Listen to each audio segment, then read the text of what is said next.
let's talk about a principle that will absolutely, if you apply it every day, every single time you practice something, you apply this principle.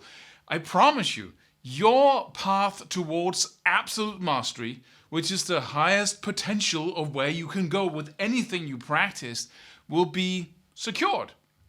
I sound so certain about this. Well, that's just the world. That's how it is. If you do the right things in the right order, you will get a specific result, right? If I start walking now towards Rome and I keep walking towards Rome and I don't stop, then I will arrive in Rome, right? It's just as basic as that. But when it comes to guitar, things are more complicated than that.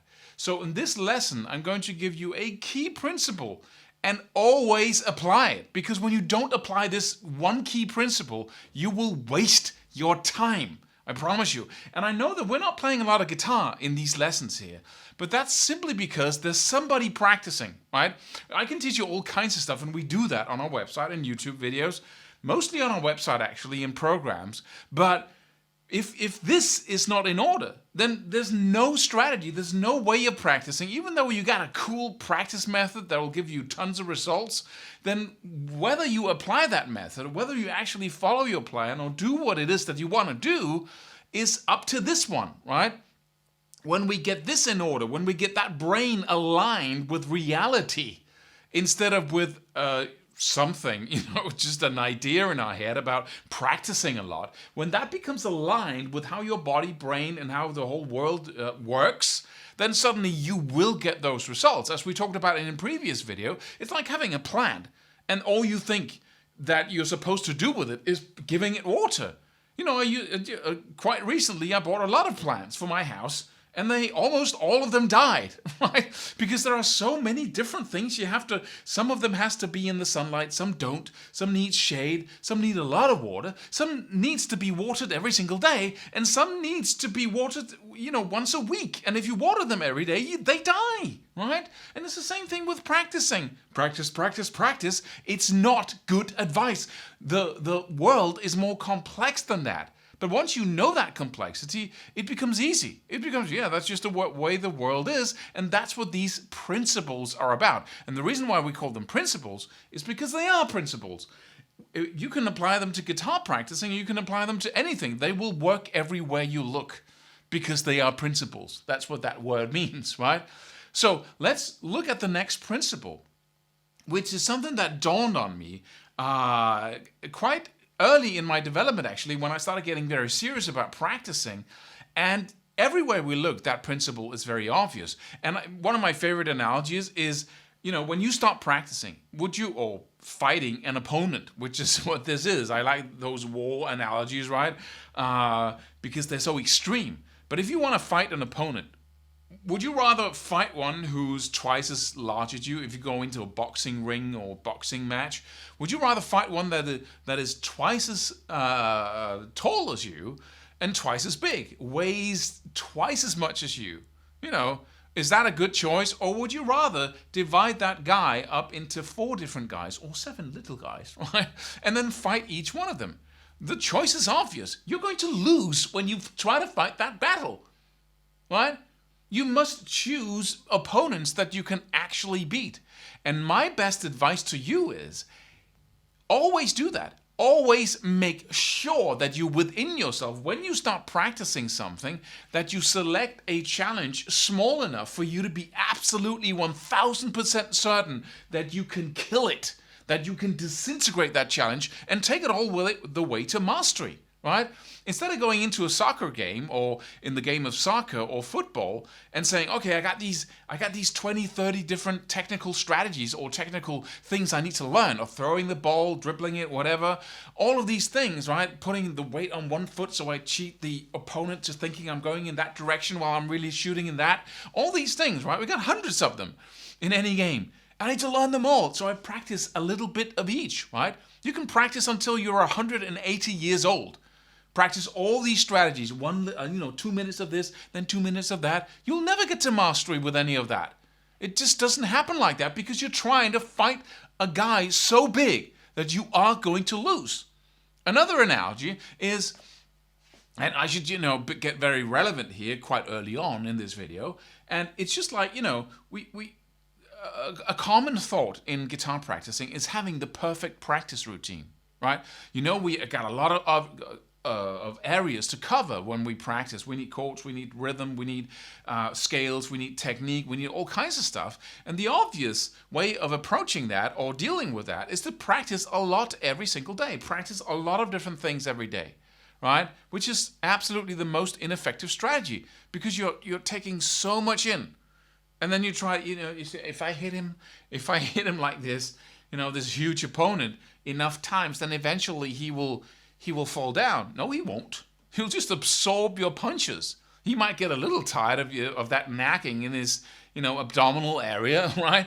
But he won't fall apart. You will never get to mastery. You will never beat him.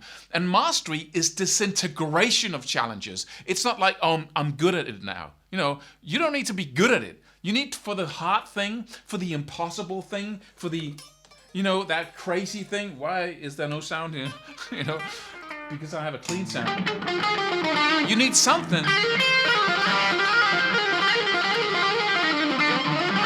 You need something like that, which seems impossible, to be super easy, like nothing, right? And so, some people say, oh, you're showing off, Claus. I'm not showing off because within me, in my body, in my brain, this is super easy, And the one thing that happens in me is that you can learn that too. Stop making it something special that I have that you don't have. It's just a matter of time. Just go ahead and grab it. It doesn't make me special. I'm not talented. I just did the right things in the right order and I got that result. And now what used to be out of this world, alien-like skills, is now super easy. Doesn't even require me to do anything. It's just, it just comes. Oh, you're showing off. No, I'm not showing off because in my world, this isn't something that I can show off to people, right? Because it's easy. Because it isn't something special. Because everybody can do it. If I thought that the only reason I can do it is because I'm so special, so talented, then I might perhaps, get a certain sense of significance from playing it, but I don't. It's just mechanics of music. I get significance when I'm playing something and I impress myself when I'm playing a cool solo and things come together. That's really what feels awesome.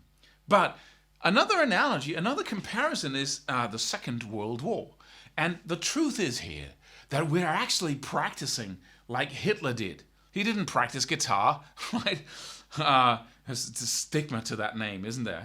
Before the Second World War, thousands of people were named Hitler for their surnames. After the war, not so many. It disappeared from the surface of the earth. But what happened during the Second World War was that before he went into the Second World War, he said, I will never fight a war on two fronts at the same time, like we did in the First World War. And he ended up doing exactly that. He went into Russia to get resources during the Second World War, and they went for Stalingrad, right, to fight Stalin. His name was attached to that city, so that would be the big project. And they actually looked like they would take the city. It was like 99.9% likely because they were bombing their way to it. There were tanks and ground troops and everything just focused on one point, just carving their way to it as fast as possible. But then, just before Stalingrad, they got really courageous, or full of themselves. They got so confident in that they could win, so they divided their troops. They split them up 50-50. You go to, Belarus, something, a city with a lot of oil reserves. They say, we can take both, right? And that was the end of it. That was the end of it. That gave the Russians the chance to push back, because suddenly they had half the power. Which is the principle of focus, right? Which is the principle of making sure that the challenge you are focused on, that you can disintegrate it, right? There's another strategy in military strategy that's called the pinch maneuver, where instead of, fighting, or the principle of mass is very relevant to that, which says that every single battle you go into, you must be able to win it. You never enter into a battle where you can see that the probability of losing is very high. You simply don't. How can we do that? Well, we have to fight the enemy, right? If they come and take our country. But what you do is you make sure that you can, instead of fighting the whole front, you just say, okay, these people over here, We pinch them out, or we attack in one part of the front with an overwhelming force. So you can fight one little guy at a time. If you're facing a huge army and you only have peasants with pitchforks and you are inferior in power, the only way to win that battle, and that's your actual situation. There are too many things to learn on this instrument, right? The only way to win is to say this group of people or soldiers or this group of the enemy. And if we can't separate them out, we have to pinch them. We have to attack from the side and make sure we get in towards the middle, so we can select some of them out, and then we can overwhelm them with power, right? This is a principle, and it's everywhere. It's everywhere. When you learn something, just imagine, beginning at the university or any school where we have teachers who takes the stuff we need to learn and then they take it step by step, right? We don't try to learn everything at once. That's what makes schools so weak. Instead of focusing on history for 2 weeks and only that, from morning till noon in the afternoon, just focusing on whatever part of the history, or just focusing on math, and really making that interesting and really going into it full scale, just with everything we got, doing all kinds of cool assignments and group work and whatever. Instead of doing that, we have 1 hour of this, 1 hour of that. So, we got some language, then we got some math, then we got gym, and what we end up with is total mediocrity, is being good at everything. And being good at everything will bring you nowhere when it comes to music. If you want to be able to play music, then you need to master every skill you play. If you don't master it, you won't be able to play. You'll just be able to reproduce something that sounds like music, but you're on the level of good, so you have no control. You're just focused on making stuff happen, right? I'm just focusing on making the lick happen or the chord happen.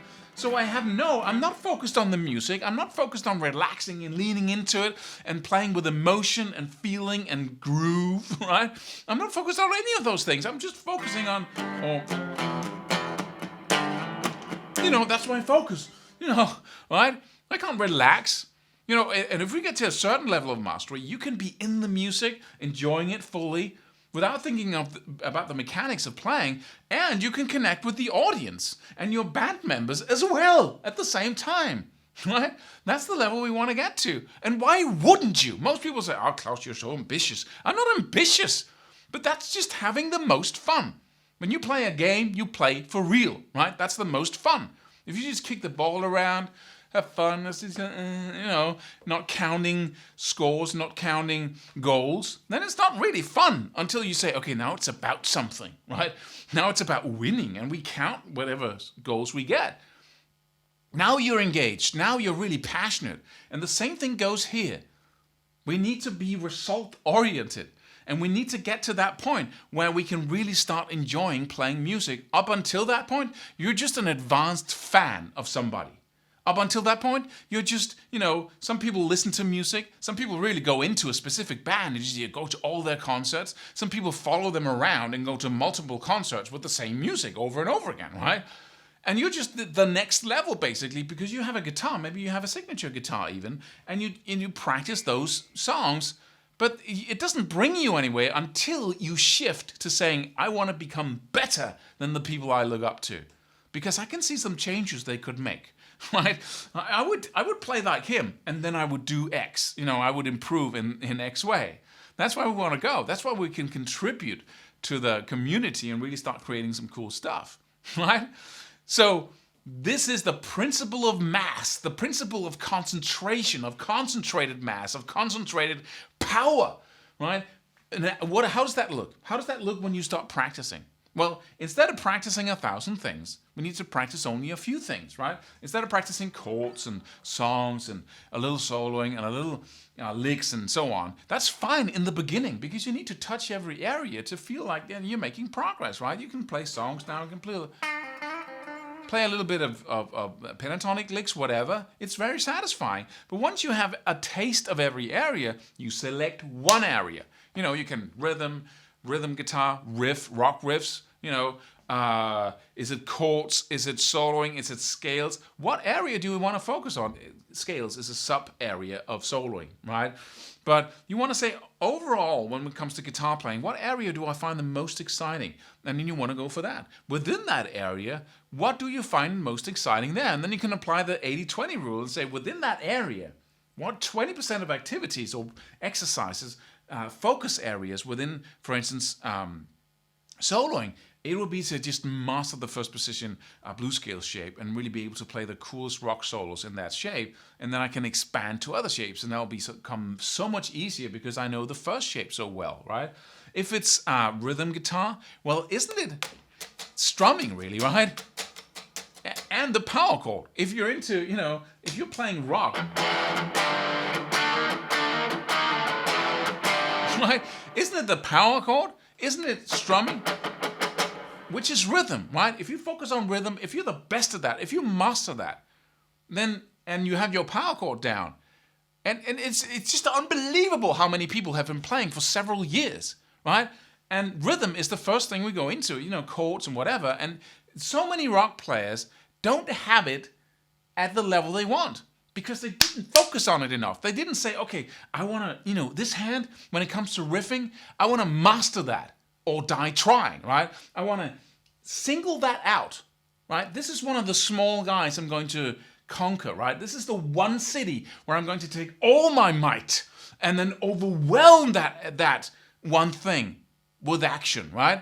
And I'm going to take the 80-20 rule and say, what two exercises could I do when it comes to rhythm down here that I could focus intensely on? And then the next question is, how can I overwhelm that challenge? Because I know rhythm is one of my primary areas, right? I want to become a supreme rhythm guitarist, right? And in that, well, what could bring me the farthest, the fastest, right? 80-20. Well, if I could play those power chords and I was really good at them, it isn't a lot to learn, right? But then there's the sliding and the, it's downstroke, right? Whatever it is, it's alternate picking on multiple strings down here. What would bring me the farthest? You focus on that. You design a couple of exercises and you don't stop there. Now you just use the 80-20 rule. Now you use the principle of mass, of concentrated effort. And then you overwhelm that challenge with repetitions. While other people still are practicing multiple areas of guitar playing and within those areas haphazardly practicing whatever. Then you've selected out one area. Then you've selected out what couple of exercises am I going to master. And not only that, now you have something so tiny, right? That you can spend all of your time on almost. And then you overwhelm that with action. And that's another mistake we make, right? We start saying, okay, how long is it going to take me to master this? And we always make a mistake. We always are wrong because the brain does that to us. It's like the secret to breaking wood in karate. The only secret is to punch through the board because the brain is always preoccupied with trying to save resources. So when you punch to that board, it's just going to allocate whatever resources it thinks it needs to break it. And you're going to hurt your hand because you're not going to break it. The only way to compensate for that little mistake in the brain is to punch through. Is to punch through to a point beyond the board. Otherwise, you're going to stop. Like if you run a 100-yard dash, then your brain is naturally going to slow down as you approach the finishing line. It's almost impossible not to do that if the finishing line is your goal, right? So instead of focusing on that, you need to push through to a point beyond the finishing line. Every single Olympic champion does this, right? And then you run all you can from that to that focus point. I once had my son in the gym, and he was supposed to jump. They were going to be tested on a Sunday. He plays ice hockey, and they have to stand on one point and then jump as far as they can. And he had to jump at least 2 meters, I think it was something like that. And then he tried, and he tried, and he tried. And he was 5 centimeters short all the time, like this, right? If you're into inches, 5 centimeters is something like this.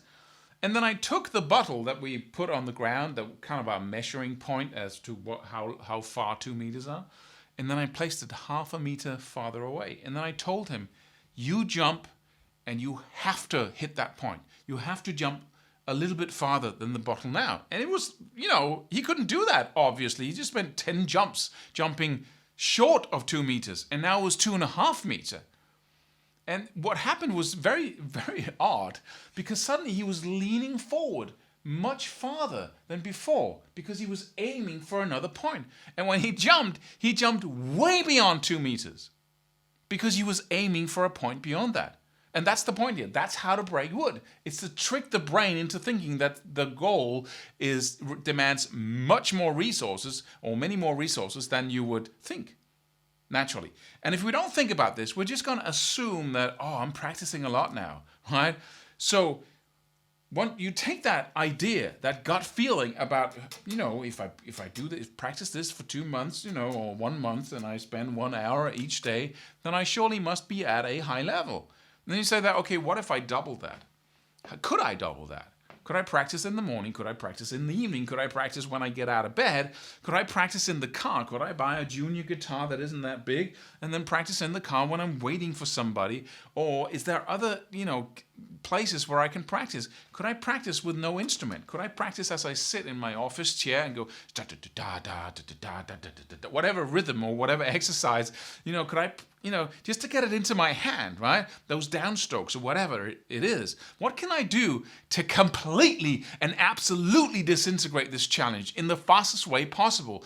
Ask yourself questions like, if my life depended on it, what would I do? If somebody were to kill me if I didn't master this within 4 weeks, what would I do? And instead of saying, entertain that question. Say, what would I do? What would I do if I had to? And maybe it isn't you who's getting shot. Maybe it's your family, which is even worse, right? Just imagine that. Does somebody say, I want to see mastery in this area?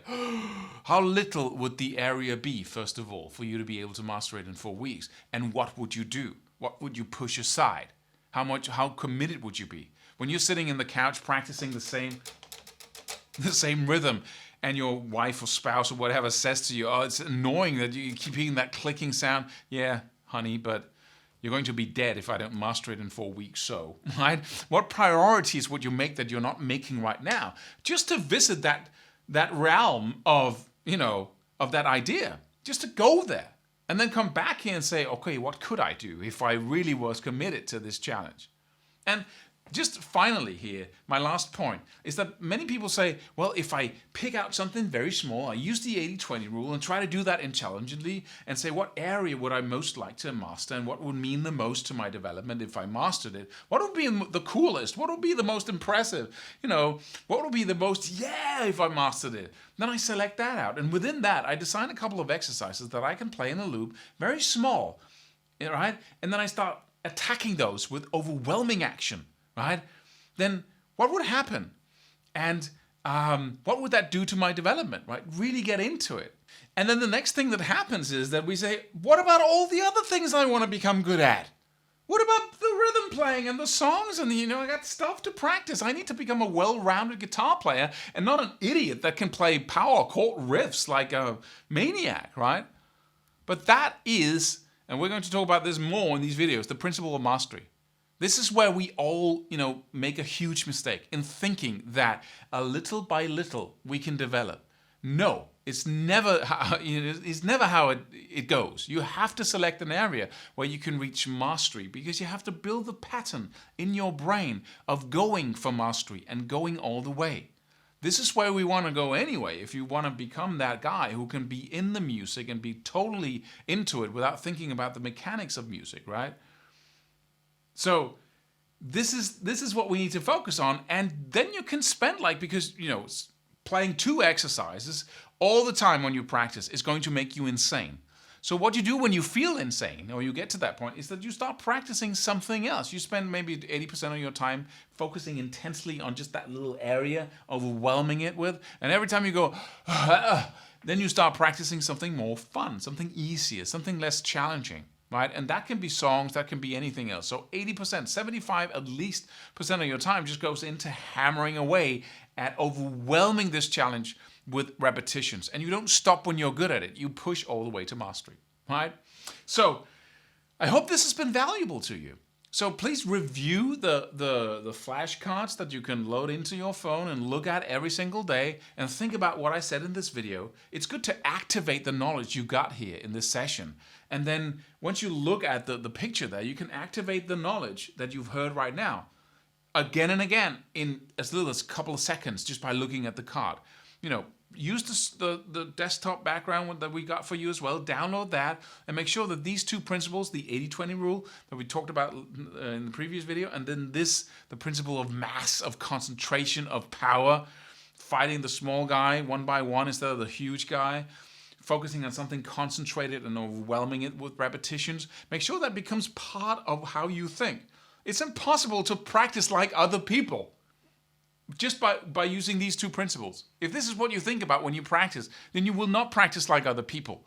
And surprise, surprise, when you're not practice like other people, you don't get the common results that other people do, right? Which is mediocrity, which is just, plain playing. There's nothing wrong with that. But if you want something else, then go grab it, right? Just be aligned with how things work, how you work, how learning works, and apply these two principles. If you use them both, you'll get an not incremental results, you'll get explosive results. And if you take all four of these principles, you will progress like insanity, basically, right? It will look slow in the beginning, but then people are going to say, what are you doing? Why are you so much better than us? You must be very talented, but you'll know differently, right? So, we have something amazing coming up, never seen before. In our world, such a cool idea that we're going to launch this Friday. So I hope you're up for that and stay tuned until that point. Because I promise you, this could be what revolutionizes your skill level. It's something completely different, something new. So I see you tomorrow in the next session. And until then, if you feel like it, please listen to the first session again. You just put it on, your iPad, whatever. Listen to it in your car. Make sure that these concepts just run constantly so we can see it in your actions when you practice. And the results will follow. Once you get this in order, your actions will change and then the results will come. So, see you tomorrow. Have a great time practicing until then.